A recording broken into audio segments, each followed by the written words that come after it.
Good morning all students. देखिए आपको जो है यहाँ पर जीवन की उत्पत्ति बताया जा चुका है, ठीक है। जिसमें देखिए अनुवांशिकता में 3 चीज़ें जुड़ी हुई थी, जो 3 पार्ट पहले अलग अलग थे उनको शॉर्ट में जोड़ा गया है। तो एक तो अनुवांशिकता का नियम है ही है, दूसरा उसमें जीवन की उत्पत्ति को भी जोड़ा गया था कि जीवन की उत्पत्ति कहाँ से हुई, यानी कि आपको मालूम है जीवन की उत्पत्ति आदि सागर से हुई है या समुद्र से हुई है, फिर धीरे धीरे रासायनिक विकास के फलस्वरूप हुई है। फिर इसके बाद आता है जैव विकास, एवोल्यूशन, जैव विकास। ये भी एक चैप्टर था पहले अलग, अब आप इसको इसमें पढ़ेंगे। तो जैव विकास है क्या, क्वेश्चन आता है जैव विकास से क्या तात्पर्य है, इनके प्रमाणों का उल्लेख कीजिए, ठीक है। जैव विकास धीमी गति से होने वाला वह क्रमिक परिवर्तन है जिनसे आज के युग के जटिल जीवों का निर्माण प्रारंभिक काल के सरल जीवों से हुआ है।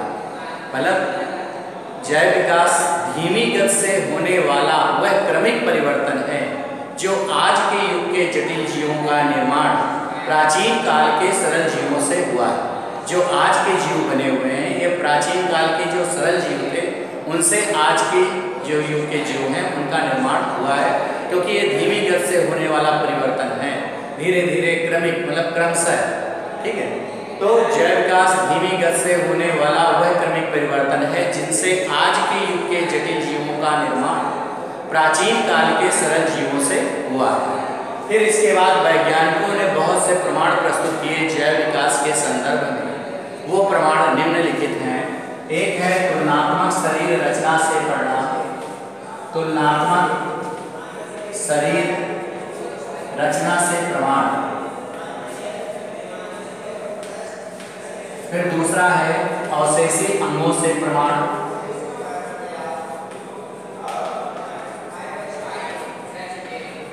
फिर है संयोजी कड़ी से प्रमाण, संयोजी कड़ी से प्रमाण। फिर है जीवाश्म से प्रमाण।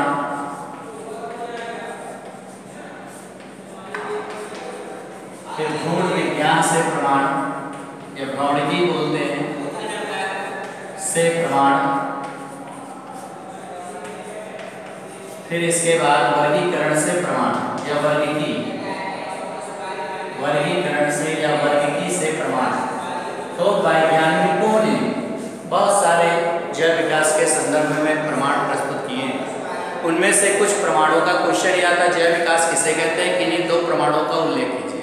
तो इनमें से आपको 6 प्रमाण बताए गए हैं जो वैज्ञानिकों ने बताए हैं कि जीवाश्म की वो जैव विकास के संदर्भ में उन्होंने कई प्रमाण बताए हैं। उनमें से सबसे पहला है तुलनात्मक शरीर रचना से प्रमाण। बहुत से जीवधारियों में अंगों के या उनकी बनावट के आधार पर उनकी संरचना का अध्ययन किया जाता है। इसके अंतर्गत 2 प्रकार के अंगों का अध्ययन किया जाता है जिससे जैव विकास की पुष्टि होती है। एक होता है समजात अंग और एक होता है समृद्धि अंग या समरूप अंग।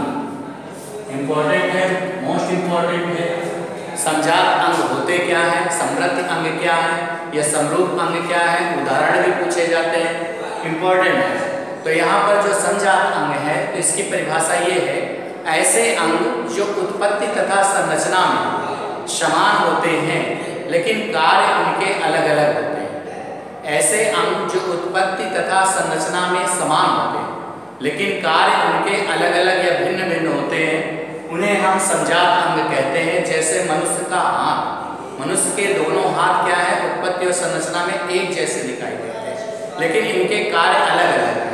इससे आप भोजन भी करते हो, इससे आप लिखते भी हो, तो कार्य इसके बहुत सारे होते हैं। तो ऐसे अंग जो संरचना में तो समान है लेकिन उनके कार्य अलग अलग है। तो जैसे मनुष्य का हाथ, घोड़े के अग्रपाद, अग्रपाद का मतलब अगले पैर, दोनों समान होते हैं लेकिन वो जंप भी करता है, दौड़ता भी है, तो उसके कार्य अलग अलग होते हैं। इसी तरह चमगादड़ के पंख, तो ये जो है क्या है, समजात अंग है। इसी प्रकार एक होता है समृद्धि अंग या समरूप अंग। ऐसे अंग उसी की उल्टा जो लिखेंगे वो परिभाषा इसकी हो जाएगी। ऐसे अंग जिनकी उत्पत्ति और संरचना जो संरचना होती है वो अलग अलग होती है, लेकिन कार्य समान होते हैं। उन्हें समरूप या समवर्ती अंग कहते हैं। जैसे तितली के पंख, आपने तितली के जो पंख देखे होंगे वो क्या होते हैं, अलग अलग प्रकार के होते हैं, लेकिन कार्य उनका एक ही होता है, उड़ना। तो जिनके कार्य समान हो लेकिन उनकी उत्पत्ति या संरचना अलग अलग हो, वो कहलाते हैं समरूप या समवर्ती अंग। जैसे तितली के पंख, पक्षियों के पंख, भाई मोर का पंख अलग है और पक्षियों के मतलब कबूतर का पंख अलग है, गौरैया का पंख अलग है, लेकिन कार्य क्या है कि सबका उड़ना, कार्य उसके समान है और उत्पत्ति और संरचना अलग अलग है। तो हो गए पक्षियों के पंख, चमगादड़ के पंख और ये आपका तितली के पंख। चमगादड़ का पंख दोनों में आता है, संजात अंग भी होता है, समरूप अंग में भी आप लिख सकते हो। इसके बाद आता है अवशेषी अंग से प्रमाण। मनुष्य के शरीर में कुछ ऐसे अंग पाए जाते हैं जिनका शरीर में कोई उपयोग नहीं होता है।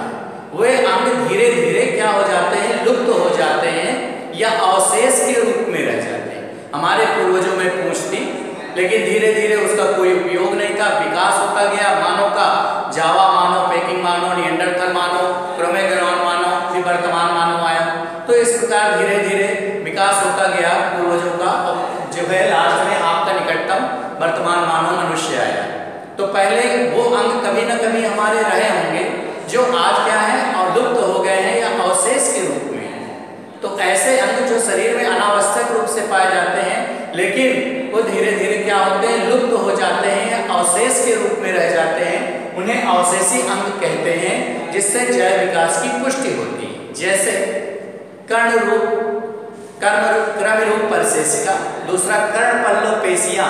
पहले कान हिला लेने की क्षमता थी, अब कान हिलते नहीं है अपनी तरफ से, आप हाथ से हिलाओगे तब हिलते हैं। तो कर्ण पल्लव पेशियां पाई जाती थी, पूंछ पाई जाती थी, उसकी जगह पर अवशेष के रूप में क्या रह गया, पुच्छ दंड, अक्ल डाढ़। पूरे शरीर पर बाल पाए जाते थे, अब क्या है, रोए होते हैं। तो शरीर में बाल, पुच्छ दंड, अक्ल डाढ़, निमेषक पटल, कर्ण पल्लव पेशियां, ये सब क्या है आपके अवशेषी अंग हैं, जिससे जैव विकास की पुष्टि होती है कि ये अंग कहीं न कहीं हमारे शरीर में अवश्य रहे होंगे।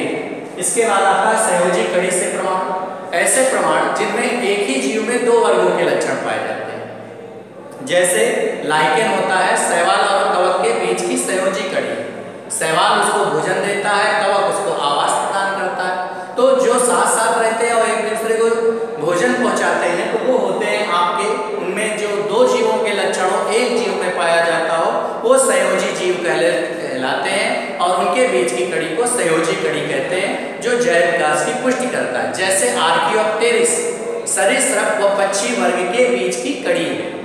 आर्कियोप्टेरिस क्या है, सरीसृप और पक्षी, मतलब रेंग करके भी चलता था और उसके पंख के कारण वो पक्षी वर्ग का, दोनों वर्ग के लक्षण थे, इसलिए सहयोजी कड़ी माना गया। जंतु और पौधे के बीच की सहयोजी कड़ी क्या है, यूक्लिना, क्योंकि उसमें हरितलवक भी होता है, कसाविका भी पाई जाती है, फ्लैजेला भी पाया जाता है। तो ये हो गए अवशेषी अंग से सहयोजी कड़ी से प्रमाण। इसके बाद जीवाश्म, करोड़ों लाखों वर्ष पूर्व चट्टानों पर जंतु पेड़ पौधों के जो अवशेष पाए गए वो जीवाश्म कहलाते हैं, ठीक है। और जीवाश्मों का अध्ययन जीवाश्मिकी कहलाता है। तो जीवाश्म जो होते हैं पौधों और जंतुओं के जो चट्टानों में अवशेष, मृत अवशेष पाए जाते हैं, वो जीवाश्म होते हैं। जीवाश्मों का अध्ययन हम कार्बन डेटिंग विधि द्वारा लगाते हैं, और जीवाश्मों से मतलब जो है सबसे पहला जीवाश्म हमें आर्कियोप्टेरिस प्राप्त हुआ था, जिससे हमने अवशेष से जो आपका ये जीवाश्म था इससे पता लगा लिया कि ये जो है जैव विकास की पुष्टि है, इनमें ये इस वर्ग के लक्षण हैं। तो जीवाश्मों से भी जैव विकास की पुष्टि होती है। फिर इसके बाद आता है भ्रूण विज्ञान।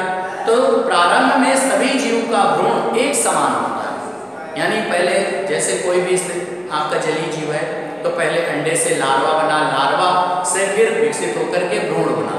तो प्रारंभ में जीव की स्थिति क्या होती है, भ्रूण की एक समान होती है। तो भ्रूण से भी जैव विकास की पुष्टि होती है। पहले आपके उभयचर बने, फिर सरीसृप बने, फिर मत्स्य वर्ग बना, तो इस प्रकार एक वर्ग बन जाता है। वर्गीकरण से भी प्रमाण, बहुत से जीव जंतुओं का उनका उल्लेख या नामकरण एक जगह पर समायोजित करना, एक जगह पर रखना, वो वर्गीकी कहलाता है। वर्गीकरण के संघ का है, कौन सा जीव किस वर्ग का है, इसका फैमिली क्या है, ये किस वंश का है, ये किस जात का है। तो वर्गीकरण से भी जैव विकास की पुष्टि होती है। तो इनमें से आपको केवल ये 4 प्रमाण हैं शुरुआत में, उनको आपको उल्लेख करना है जो आपको दिया गया है। इसके बाद जैव विकास की पुष्टि के लिए कुछ वैज्ञानिकों ने सिद्धांत प्रस्तुत किए, वो है जैसे लैमार्कवाद। ठीक है, तो लैमार्कवाद में बताया गया, लैमार्क जो थे इन्होंने अपनी पुस्तक फिलॉसफी जूलॉजिक, लैमार्क की पुस्तक का नाम था फिलॉसफी जूलॉजिक, उन्होंने जैव विकास के विभिन्न तत्वों का वर्णन किया। पहला तत्व क्या था कि प्रत्येक जीव की संरचना आकार जो है क्या होती है, अलग अलग होती है।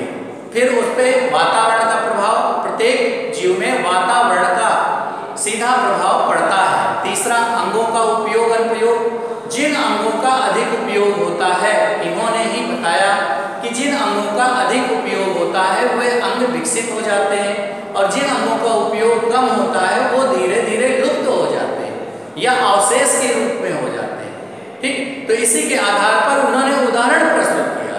तो अंगों का उपयोग अनुप्रयोग के बाद आता है उपार्जित लक्षणों की वंशागति। तो वातावरण के प्रभाव तथा अंगों के उपयोग अनुप्रयोग के कारण जो लक्षण दिखाई देते हैं, परिवर्तन जो दिखाई देता है, वो कहलाता है उपार्जित लक्षण। और ये लक्षण पीढ़ी दर पीढ़ी वंशागत होते हैं, माता पिता से पीढ़ी दर पीढ़ी संतानों में पहुंचते हैं, इसलिए इसे उपार्जित लक्षणों की वंशागति भी कहते हैं। फिर इसके जो है एक सिद्धांत है, वही इसकी आलोचना भी की गई। तो शेष इसके बाद जैसे डार्विनवाद है, परिवर्तनवाद है, तो आपको नेक्स्ट वीडियो में लैमार्कवाद को फिर से एक बार समझाया जाएगा। थैंक यू बेटा।